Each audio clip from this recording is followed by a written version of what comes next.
Assalamualaikum warahmatullahi wabarakatuh. Kembali lagi di Haji Serius. Semoga siapa saja yang menyimak video tentang haji ini, Allah mudahkan, Allah kasih rezeki sehingga bisa sampai ke Makkahul Mukarramah, Madinatul Munawwarah untuk haji dan umrah. Amin. Kali ini kita akan membahas tentang masyru'iyatil hajj, disyariatkannya haji. Berdasarkan apa? Sejak kapan dimulainya? Bagaimana perjalanannya? Bagaimana Qur'annya? Bagaimana hadisnya? Lalu bagaimana ijma' para ulama terkait masyru'iyah atau disyariatkannya haji? Yang pertama kita tahu bahwasanya haji itu dalam kajian para ahli sejarah sebenarnya sudah dimulai sejak di zaman Nabi Adam alaihissalam. Bahkan bisa panjenengan lihat di awal Fathil Mu'in itu bab haji, bahwa tidak pernah ada satupun nabi kecuali pasti berhaji. Ada yang mengecualikan kecuali 2 nabi, ya. Namun sepakat para ulama semua nabi pernah berhaji. Berarti memasukkan di sana adalah Nabi Adam alaihissalam. Kenapa? Karena memang tempat ibadah yang pertama yang Allah bangun di muka bumi ini adalah Ka'bah atau Baitullah. Inna awwala baiti wudi'a lin-nasi lalladzi bi Bakkata mubarakan wa hudan lil alamin. Sesungguhnya awal rumah, ya, bagi manusia dalam arti untuk beribadah manusia adalah Bakkah, yakni Mekkah, mubarakan yang diberkahi, wahudan dan sekaligus menjadi petunjuk lil alamin bagi seluruh alam. Surah Ali Imran ayat 96. Nah, proses dari antara nabi ke nabi berikutnya, manasik-manasik haji itu terjadi perubahan demi perubahan. Baik perubahan itu karena tasyri' atau Allah mensyariatkannya di setiap nabi itu berbeda maupun perubahan-perubahan yang dibuat oleh manusia itu sendiri atau penyimpangan-penyimpangan. Misalkan periode sebelum Nabi Muhammad SAW, berarti sebelumnya ada Nabi Isa, ya. Itu terdapat penyimpangan-penyimpangan model orang haji. Itu Ka'bah sudah dikelilingi oleh berhala-berhala. Ini kan penyimpangan. Sebelum Rasulullah SAW diangkat, itu orang kafir Quraisy ya haji. Bagaimana hajinya? Yakni dengan cara telanjang bulan. Nah, penyimpangan-penyimpangan itu pun terjadi. Nah, setelah di zaman Rasulullah SAW, aturan itu kemudian oleh Allah Subhanahu Wa Taala dibakukan, dibersihkan dari penyimpangan-penyimpangan, dibakukan, tidak akan berubah lagi sebagaimana perubahan antar nabi ke nabi berikutnya. Sejak zaman Nabi Muhammad SAW dibakukan dan terus seperti itu sampai ila yaumil qiyamah. Demikian. Kemudian kapan Allah Subhanahu Wa Taala mewajibkan haji di zaman Rasulullah SAW? Di sini terdapat perbedaan pendapat. Ada sebagian ulama, yakni dari golongan Asy-Syafi'i, dari golongan Asy-Syafi'iyah, menyebutkan bahwa sebenarnya haji itu Allah Subhanahu Wa Taala sudah mewajibkan sejak di tahun ke-6. Tapi Rasulullah SAW baru haji di tahun ke-9 atau ke-10 Hijriah.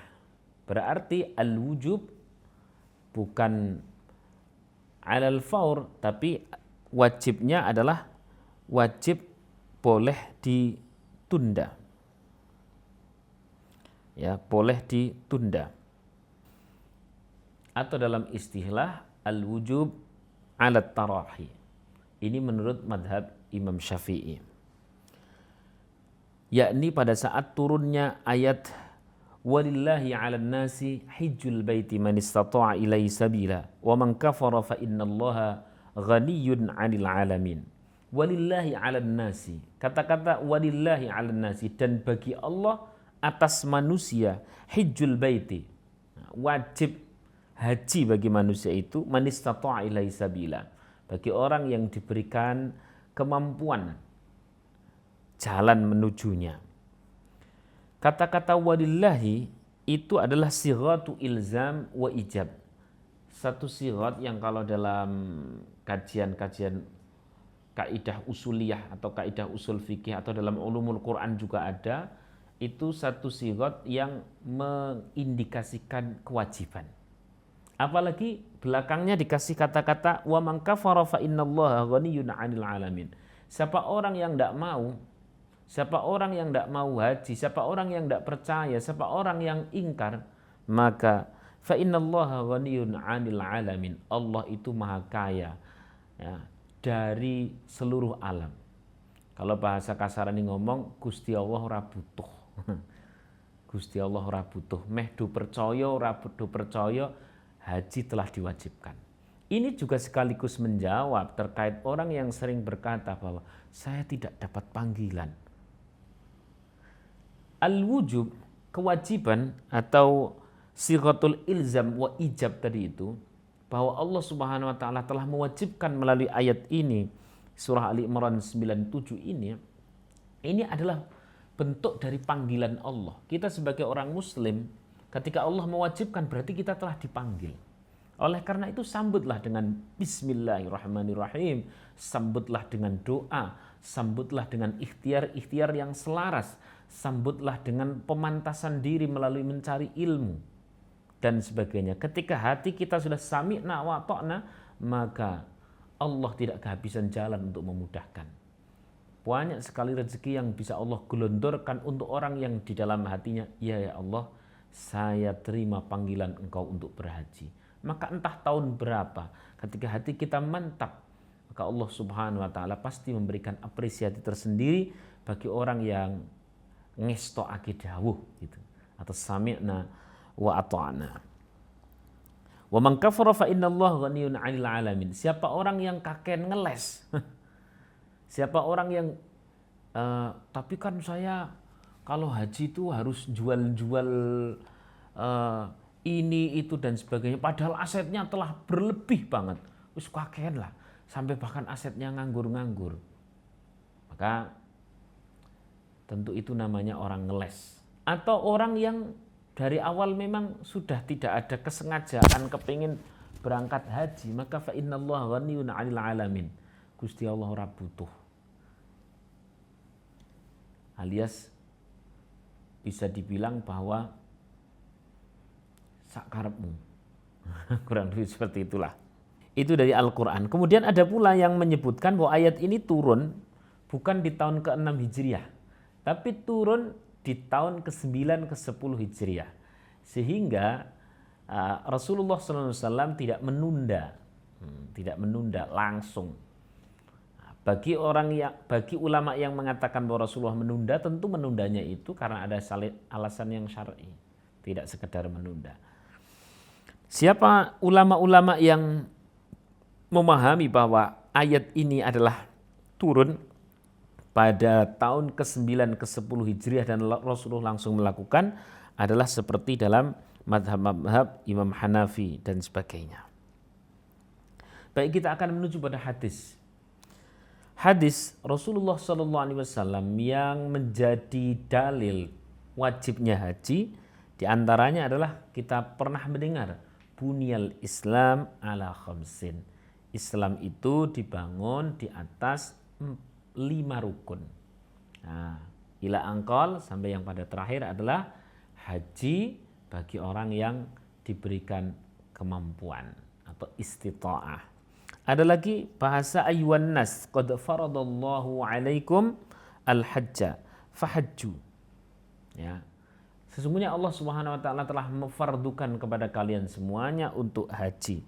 Ada salah satu sahabat yang bertanya, "Akulli amin ya Rasulullah?" Apakah setiap tahun ya Rasulullah? Rasulullah diam. Hatta qala laha thalathan, sampai pertanyaan itu diulang 3 kali, baru Rasulullah menjawab. Bagaimana jawaban Rasulullah? Lau qultu na'am lawajabat wa lamastata'tum. kalau saya sampai mengiyakan, maka niscaya haji itu menjadi kewajiban setiap tahun dan kalian tidak akan mampu. Artinya apa? Dari sini bahwa haji itu diwajibkan hanya sekali seumur hidup, tidak setiap tahun. Andai pun mau 2 kali, maka yang kedua bukan haji Islam, alias bukan haji yang menggugurkan kita dari rukun Islam, bukan haji yang wajib, tapi haji yang sifatnya tambahan, atau bisa dibilang menurut sebagian ulama adalah sunnah dengan syarat ketentuan berlaku. Bagaimana dengan ijma'? Ijma' para ulama sepakat bahwa haji ini wajib. Sejak 14 abad yang lalu tidak ada satupun dari ulama dari madhab manapun yang tidak menjadikan haji sebagai kewajiban. Semuanya memberikan hukum wajib. Demikian, semoga bermanfaat. Assalamualaikum warahmatullahi wabarakatuh.